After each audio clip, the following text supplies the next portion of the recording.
Hi hello నమస్తే welcome to mister Rama media. నేను మీ anchor Rama.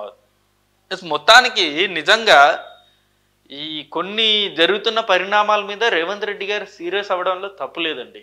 నిజంగా ఆయన స్టైల్లో ఆయన ఏదైతే ఇప్పుడు చేస్తున్నారో అలాంటి యాక్టివిటీస్ చేయడమే నిజంగా కరెక్ట్. లేకపోతే నిన్న ఈ సభ జరిగింది, ఒక సభ, ఇది హెచ్ఐసిసిలో.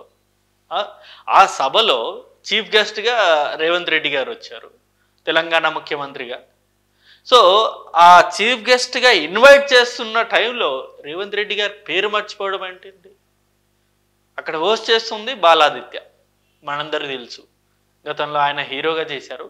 నిన్న ఈ తెలుగు మా సభలు జరుగుతున్నాయి కాబట్టి ఆయనకి యాంకర్గా కూడా అవకాశం ఇచ్చారు, హోస్ట్గా. ఆయనకు కూడా రేవంత్ రెడ్డి పేరు తెలియకపోవడం అనేది నిజంగా అసలు నిజంగా ఎలా ఏమనుకోవాలి దాని గురించి? అసలు మినిమం కదా. చీఫ్ గెస్ట్ ఎవరు?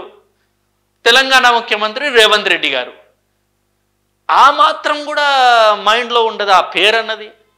అంటే వీళ్ళు కావాల్సినగా ఇలా చేస్తున్నారా, లేకపోతే ఏమన్నా టార్గెటెడ్గా ఇలా రేవంత్ రెడ్డి గారిని అవమానపరచాలి అని ఏమన్నా నిజంగా చేస్తున్నారా అన్నది ఇక్కడ అర్థం కాని ప్రశ్న. ఇప్పుడు ఇదే సోషల్ మీడియాలో డిస్కషన్లోకి వచ్చింది.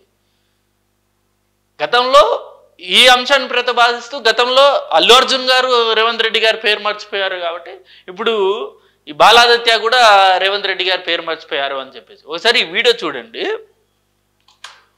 మన ప్రియతమ నాయకులు తెలంగాణ రాష్ట్ర ముఖ్యమంత్రి గౌరవనీయులు శ్రీ కిరణ్ కుమార్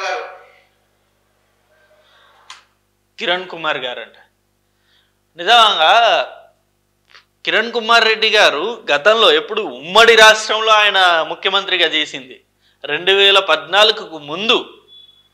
తెలంగాణ ఏర్పాటైపోయి 10 సంవత్సరాలు అయిపోయింది. ఇవాళకి 2024 అంటే 11 సంవత్సరాలు కంప్లీట్ అయిపోయింది.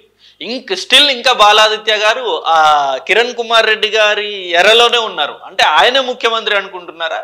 ఆయన పాయింట్ ఆఫ్ వ్యూలో ఇంకా కేసీఆర్ గారు మారిపోయారు. దాని తర్వాత రేవంత్ రెడ్డి గారు వచ్చారు. రేవంత్ రెడ్డి గారు వచ్చి 1 ఇయర్ కూడా కంప్లీట్ అయిపోయింది. అయినా సరే ఇప్పుడు జనరల్ అండి, ఇప్పుడు ఈ ప్రపంచ తెలుగు సమైక్య సభని నిర్వహించారు.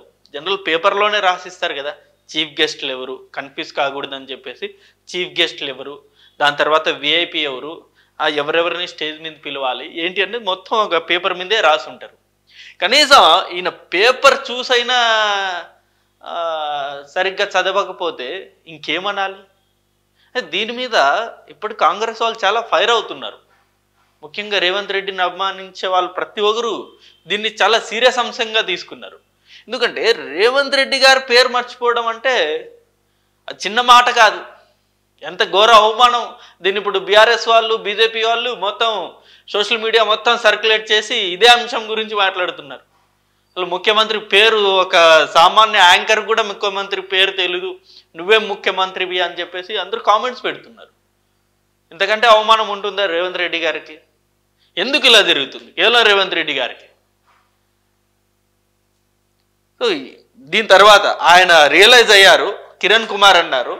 దాని తర్వాత అందరూ అరిచారు, ఏంటి పేరు ఎలా మర్చిపోతారు అని చెప్పేసి. దాని తర్వాత పక్కకి వెళ్ళిపోయారు. పక్కకి వెళ్ళిపోయి పేరు కనుక్కొని వచ్చి చెప్పారా ఇక్కడ? మన ప్రియతమ నాయకులు తెలంగాణ రాష్ట్ర ముఖ్యమంత్రి వర్యులు శ్రీ రేవంత్ రెడ్డి గారు. అంటే ఇక్కడ క్లారిటీగా చూడవచ్చు, ఆయనకు కూడా తెలంగాణ ముఖ్యమంత్రి ఎవరో కూడా తెలియదు ఆయనకి. సో ఇలా తెలియని వాళ్ళని తీసుకొచ్చి నిజంగా ఇక్కడ యాంకర్ హోస్ట్గా ఎవరైనా అవకాశం ఇస్తారా? పక్కకి వెళ్ళి మళ్ళీ కనుక్కొని ఎవరు అని చెప్పేసి కనుక్కొని వచ్చి మళ్ళీ రేవంత్ రెడ్డి అని చెప్పారు. అంటే ఈయనకు కూడా పోనీ జనరల్గా అంటే అక్కడ ఉన్న సిచ్యువేషన్కి కొంచెం టెన్షన్ ఉండొచ్చు, ఆ హైప్లో మర్చిపోయి ఉండొచ్చు.